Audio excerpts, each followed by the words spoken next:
മറ്റൊരു വാർത്തയിലേക്ക് KPCC പുനഃസംഘടനയിൽ നേതൃമാറ്റ ചർച്ചകൾ വേഗത്തിലാക്കാൻ കോൺഗ്രസ് ഹൈക്കമാൻഡ്. ദീപാദാസ് മുൻഷി കേരള നേതാക്കളുമായി നടത്തുന്ന കൂടിക്കാഴ്ചകൾ വേഗത്തിൽ പൂർത്തിയാക്കും. അതിനുശേഷം KC വേണുഗോപാലുമായി കൂടി ആശയവിനിമയം നടത്തിയ ശേഷം കേരളത്തിലെ സ്ഥിതിഗതികൾ ഹൈക്കമാൻഡിനെ ധരിപ്പിക്കും. അതിനിടെ പ്ലാൻ 63 പദ്ധതിക്ക് പാർട്ടിയാൽ നിന്ന് കൂടുതൽ പിന്തുണ നേടിയെടുക്കാൻ VD സതീശനും നീക്കം തുടങ്ങി. KR സാജു ചേരുന്നുണ്ട്. സാജു, ഇവിടെ ഭയങ്കര കൗതുകം കൂടി ഈ വിഷയത്തിലുണ്ട് എന്നുള്ളതാണ്. ഒന്ന്, ഈ 63 മണ്ഡലങ്ങൾ സതീശൻ ഒറ്റയ്ക്ക് എങ്ങനെ തീരുമാനിച്ചു എന്നുള്ളത്. മറ്റൊന്ന്, ഈ രഹസ്യ സർവേയിൽ ദേശീയ നേതൃത്വത്തിന് അതൃപ്തിയാണെന്നുള്ളത് വ്യക്തം. അതെങ്ങനെ പരിഹരിച്ചു പോകും? പിന്നെ ഏതാണ് ഈ 63 എന്നുള്ളതൊക്കെ വലിയ ചോദ്യചിഹ്നമായി നിൽക്കുന്നു. എന്താണ് കോൺഗ്രസിൽ സംഭവിക്കുന്നത്? കോൺഗ്രസിൽ ഇപ്പോൾ സംഭവിക്കുന്നത് നേതൃമാറ്റം വളരെ വേഗത്തിൽ അനിവാര്യമാണ് എന്ന നിലപാടിലേക്ക് ഹൈക്കമാൻഡ് കൂടി എത്തിച്ചേരുന്നു എന്നുള്ളതാണ്. ഇപ്പോൾ കേരള നേതാക്കളുമായി കേരളത്തിന്റെ ചുമതലയുള്ള AICC general secretary Deepa Das Munshi നടത്തിവരുന്ന കൂടിക്കാഴ്ചകൾ വളരെ വേഗത്തിൽ പൂർത്തീകരിക്കാനുള്ള തീരുമാനങ്ങൾ ഉണ്ടായിട്ടുണ്ട്. ദീപാദാസ് മുൻഷി വരും ദിവസങ്ങളിൽ കേരളത്തിൽ തങ്ങിക്കൊണ്ട് കേരളത്തിൽ ഇനി കാണാനുള്ള നേതാക്കളിൽ നിന്നും അഭിപ്രായം തേടും. ഇതുവരെ നടത്തിയ കൂടിക്കാഴ്ചകളിൽ ഭൂരിഭാഗം നേതാക്കളും കേരളത്തിൽ KPCC തലത്തിൽ ഒരു അഴിച്ചുപണിയും നേതൃമാറ്റവുമൊക്കെ അനിവാര്യമാണ് എന്ന സൂചന ദീപാദാസ് മുൻഷിക്ക് കൈമാറിയിട്ടുണ്ട്. പക്ഷേ പുതിയ നേതാവ് ആരാകണം എന്ന കാര്യത്തിൽ കേരളത്തിൽ ഏകോപിതമായ അഭിപ്രായമില്ല.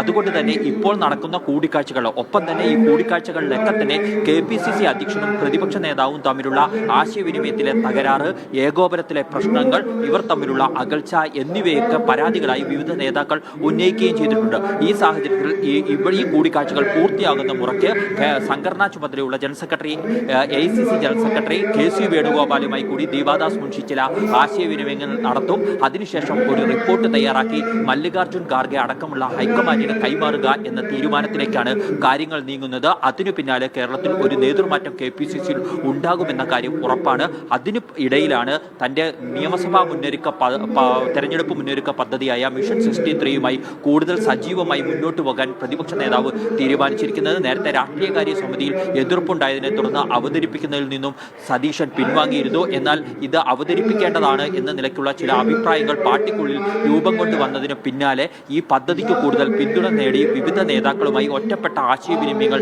VD സതീശൻ ആരംഭിച്ചിട്ടുണ്ട്. അതിനു പിന്നാലെ ഇത് പാർട്ടിയിലേക്ക് കൂടി സജീവ ചർച്ചയാക്കി കൊണ്ടുവരാൻ കഴിയുമെന്നാണ് VD സതീശൻ പ്രതീക്ഷിക്കുന്നത്. അധികാരത്തിലേറ്റാനുള്ള ഒരു പദ്ധതി ആയതിനാൽ തന്നെ അതിനെ ഹൈക്കമാൻഡ് പൂർണ്ണതോതിൽ പിന്തുണയ്ക്കുമെന്ന പ്രതീക്ഷ സതീശനും ഉണ്ട്. ധന്യ.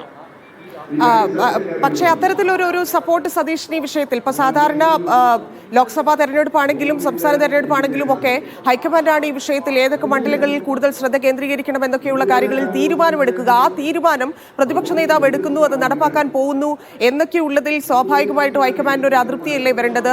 ആ രീതിയിൽ എന്തെങ്കിലും തരത്തിലുള്ള പുകച്ചിൽ ഇതിനകത്ത് സതീശൻ പക്ഷത്തിനപ്പുറത്തേക്ക് ഒരു പുകച്ചിൽ ഉണ്ടാകുന്നുണ്ടോ? അതെങ്ങനെയായിരിക്കും സതീശൻ ഹാൻഡിൽ ചെയ്യാൻ പോകുന്നത്? തീർച്ചയായും തന്നെ സൂചിപ്പിച്ചതുപോലെ പുകച്ചിലുണ്ട്, അതൃപ്തിയുണ്ട്, വിയോജിപ്പുണ്ട്. ഒരു സംശയവും അക്കാര്യത്തിൽ വേണ്ടതില്ല.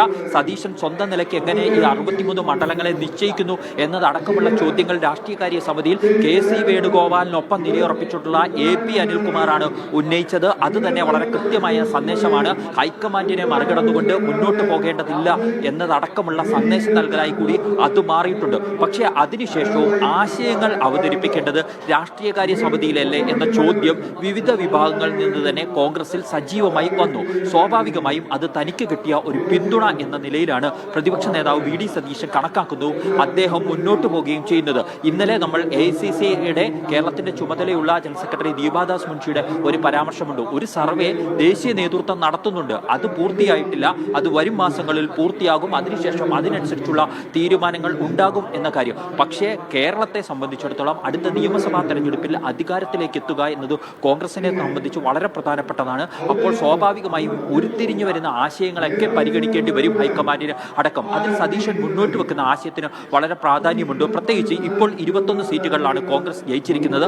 അത് 63 ഉയർത്തണം. അതിനുള്ള പദ്ധതികൾ കാലേക്കൂട്ടി തുടങ്ങണം. അവിടെ ഓരോ മണ്ഡലങ്ങളിലും സ്വാധീനമുള്ള നേതാക്കളെ മുൻനിർത്തി MP-മാരടക്കമുള്ളവർക്ക് ചുമതല നൽകിക്കൊണ്ട് വരും ദിവസങ്ങളിൽ മുന്നോട്ട് പോകുന്ന പദ്ധതിയാണ് അദ്ദേഹം ആവിഷ്കരിച്ചിരിക്കുന്നത്. സ്വാഭാവികമായും ആ പദ്ധതി കൂടി ഹൈക്കമാൻഡ് ഹൈക്കമാൻഡിന് ചർച്ച ചെയ്യേണ്ടി വരും വരുന്ന ദിവസങ്ങളിൽ എന്ന കാര്യത്തിൽ സംശയമില്ല. അത് കേരള നേതൃത്വത്തിനും മുഖവിലയ്ക്ക് എടുക്കേണ്ടി വരും. പക്ഷേ അപ്പോഴും ഇതെല്ലാം ഒറ്റയ്ക്ക് നടത്തിക്കൊണ്ട് പോകുന്നു എന്ന വിമർശനമാണ് മറ്റ് നേതാക്കൾക്കുള്ളത്. ഏകോപിതമായ അഭിപ്രായങ്ങളും കൂടിയാലോചനകളും നടക്കുന്നില്ല എന്ന വിമർശനമുണ്ട്. ഇപ്പോൾ നടക്കുന്ന പുനഃസംഘടനയിൽ അടക്കം സജു, ഒന്ന് തുടരാമോ?